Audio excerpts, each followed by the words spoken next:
क्या कभी ऐसा हुआ है कि मन में 10 अलग-अलग चीजें करने का ख्याल आता हो और फिर यह सवाल उठता हो कि भाई करियर किसमें बनाएं? आज हम इसी मजेदार पहेली को सुलझाने की कोशिश करेंगे।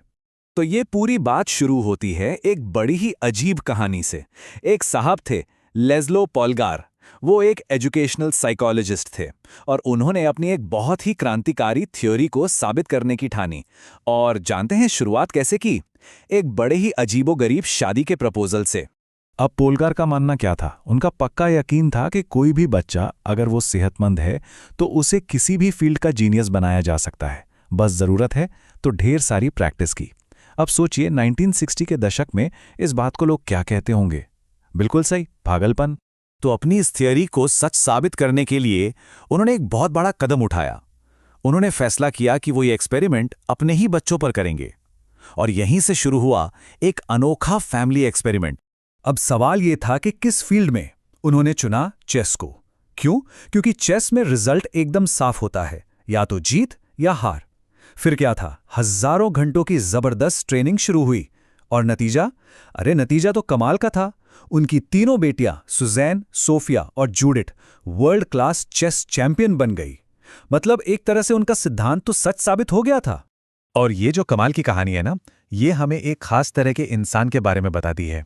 एक ऐसा इंसान जिसकी इंडस्ट्रियल एज में, मतलब औद्योगिक युग में, बहुत डिमांड थी। ऐसे लोगों को कहते हैं आई शेप्ड लर्नर। आई शेप मतलब जैसे अंग्रेजी का अक्षर आई होता है ना, एकदम सीधा, बस वैसे ही इनकी नॉलेज भी एक ही फील्ड में बहुत गहरी होती है। एक ही काम को और तेजी से और बेहतर तरीके से करने के लिए इन्हें सराहा जाता था। और देखिए, नोबेल प्राइज जीत चुके डैनियल kahneman ने भी यही बात कही थी। उन्होंने बताया कि इस तरह की जो एक्सपर्टीज है वो ऐसी जगह पर फलती फूलती है जहां माहौल प्रिडिक्टेबल हो, मतलब पता हो कि आगे क्या होगा, और जहां बार बार प्रैक्टिस करने का मौका मिले, बिल्कुल किसी फैक्ट्री की असेंबली लाइन की तरह या फिर शतरंज के खेल की तरह। लेकिन कहानी में ट्विस्ट है। समय के साथ ये समझ आने लगा कि सिर्फ एक ही चीज का एक्सपर्ट होना काफी नहीं है। दुनिया बदल रही थी और फिर सामने आया एक नया मॉडल। और इस मॉडल को समझने के लिए हमें एक ऐसी खोज की कहानी सुननी होगी जिसने सचमुच दुनिया बदल दी। तो अब चलते हैं साल 1928 में और मिलते हैं अलेक्जेंडर फ्लेमिंग से। फ्लेमिंग एक बैक्टीरियोलॉजिस्ट थे, मतलब बैक्टीरिया पर रिसर्च करते थे। एक दिन उन्होंने गलती से कुछ ऐसा खोज निकाला जो शायद वो कभी नहीं खोज पाते अगर वो सिर्फ अपने ही फील्ड के एक्सपर्ट होते। हुआ ये कि उनकी एक पेट्री डिश खराब हो गई थी। कोई और होता तो शायद उसे फेंक देता, लेकिन फ्लेमिंग अलग थे। उनकी जिज्ञासा सिर्फ अपने काम तक सीमित नहीं थी। उन्होंने उस खराब प्लेट को देखा और खुद से एक बहुत ही आसान लेकिन बहुत ही गहरा सवाल पूछा। और जानते हैं, इसी एक सवाल से जन्म हुआ पेनिसिलिन का, वो दवाई जिसने करोड़ों जानें बचाईं। और यहीं से हमें समझ आता है टी शेप्ड लर्नर का कॉन्सेप्ट। टी शेप मतलब जैसे टी अक्षर में एक सीधी गहरी लाइन होती है और ऊपर एक चौड़ी लाइन। सीधी लाइन है इनकी अपनी फील्ड की गहरी नॉलेज, और ऊपर वाली चौड़ी लाइन है बाकी चीजों के बारे में इनकी जिज्ञासा। ये लोग अलग अलग आइडियाज को जोड़ पाते हैं। तो हमने आई शेप देखा, फिर टी शेप। लेकिन अब आज के इंटरनेट और एआई के जमाने में कहानी एक कदम और आगे बढ़ गई है। अब एक नया मॉडल आ रहा है, और ये मॉडल उन लोगों के लिए है जिनके पास एक नहीं बल्कि कई गहरी रुचियां हैं। और ये है M shaped learner. M shaped मतलब एक ऐसा इंसान जिसके पास सिर्फ एक नहीं बल्कि 3-4 अलग अलग फील्ड्स में गहरी एक्सपर्टीज हो। सोचिए, जैसे एम अक्षर में कई सीधी लाइनें होती हैं, और मजे की बात यह है कि ये फील्ड्स एक दूसरे से बिल्कुल अलग भी हो सकती हैं। इसका एक बेहतरीन आज का उदाहरण देखना है तो सोचिए फिजिक्स वाला के अलक पांडे के बारे में। उनकी एक एक्सपर्टीज है फिजिक्स पढ़ाने में, दूसरी है कहानी सुनाने की कला, तीसरी है यूट्यूब के एल्गोरिदम को समझना, और चौथी है बिजनेस स्ट्रैटेजी। इन सबको मिलाया और देखिए कितना बड़ा एजुकेशनल एम्पायर खड़ा कर दिया। तो ये टेबल देखिए, कितनी आसानी से पूरी कहानी समझ आ रही है। आई शेप मतलब एक फील्ड के एक्सपर्ट जैसे पोलगार्ड बहनें। फिर टी शेप, एक फील्ड में एक्सपर्ट लेकिन कई चीजों में दिलचस्पी जैसे अलेक्जेंडर फ्लेमिंग। और अब एम शेप मतलब कई फील्ड्स के एक्सपर्ट जैसे अलक पांडे।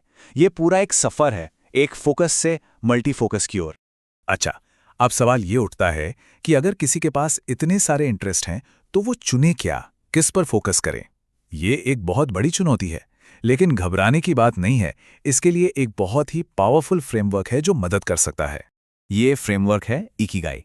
तो सबसे पहला काम क्या करना है? पहला फिल्टर, एक लिस्ट बनाइए उन सारी चीजों की जिन्हें करने में दिल से खुशी मिलती है, जिन्हें करना अच्छा लगता है। ठीक है, लिस्ट बन गई। अब दूसरा फिल्टर, इस लिस्ट में से उन चीजों को देखिए जिनमें या तो कोई पहले से ही अच्छा है या लगता है कि मेहनत करके अच्छा बन सकता है, और जो चीजें लिस्ट में सबसे नीचे हैं उन्हें हटा दीजिए। अब आती है तीसरे फिल्टर की बारी। अब जो लिस्ट बची है उसे दोबारा देखिए और इस बार ये सोचिए कि इनमें से किन चीजों की दुनिया को जरूरत है, मतलब मार्केट में डिमांड किस चीज की है। और अब आखिरी और चौथा फिल्टर। अब ये देखिए कि बची हुई लिस्ट में से किन कामों के लिए कोई पैसे दे सकता है, चाहे आज या आने वाले कल में। इस फिल्टर के बाद जो टॉप 2-3 इंटरेस्ट बचेंगे वही हैं जिन पर फोकस करना है। तो अब जब अपने टॉप इंटरेस्ट पता चल गए तो सवाल है कि इन्हें मैनेज कैसे करें, अपने सीखने की इस यात्रा को स्ट्रक्चर कैसे दें। इसके लिए एक सिंपल 4 फोल्डर सिस्टम का इस्तेमाल किया जा सकता है। सोचिए 4 फोल्डर हैं। पहला है मनी स्किल्स का फोल्डर, वो स्किल जिनसे अभी पैसा कमाया जा सकता है। दूसरा है क्यूरियोसिटी स्किल्स, वो चीज़ें जो सिर्फ शौक के लिए सीखनी है, जैसे योगा या घूमना। तीसरा है लेवरेज स्किल्स, ये वो स्किल्स हैं जो बाकी स्किल्स को और पावरफुल बनाती हैं, जैसे एआई या कम्युनिकेशन।